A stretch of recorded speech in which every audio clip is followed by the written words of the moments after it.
In Detroit, the day General Motors filed for bankruptcy was a day nobody ever thought would arrive. Outside the few factories this city has left, the full extent of GM's decline still hadn't sunk in. No, GM's not going bankrupt. No way. Parts of it may go bankrupt, but not the full GM because there's too much of it. There's too many different cars.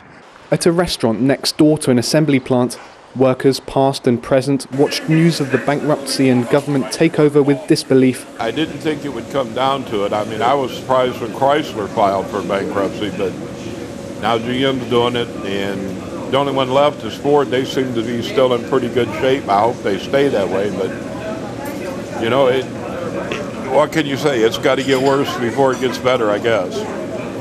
GM's legacy in this city is quite literally overwhelming. The company's headquarters tower over the downtown area.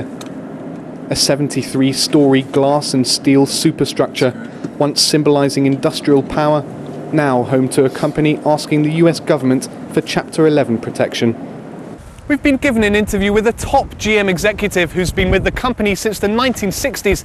That means he was here in the good old days when senior management at General Motors didn't have much to worry about. Let's go and see how he can explain the company filing for bankruptcy. GM's top-heavy management structure is what some consider a primary factor in the company's troubles.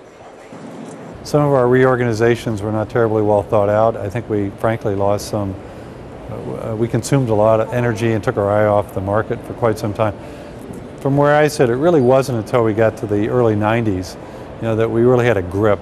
We know this is going to be short. We know this is going to be 60 to 75 days. And when we come out, we'll have done something that, absent Chapter 11, we couldn't have, frankly, been able to do on our own. Despite that optimism, auto workers' union representatives say they're taking each day as it comes, and that everybody must shoulder some blame.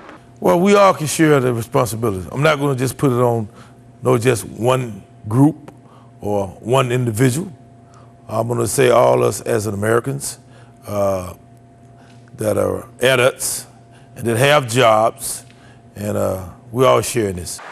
GM will be keenly watching the fate of its Big Three rival Chrysler in its bid to make a comeback from bankruptcy filings last month.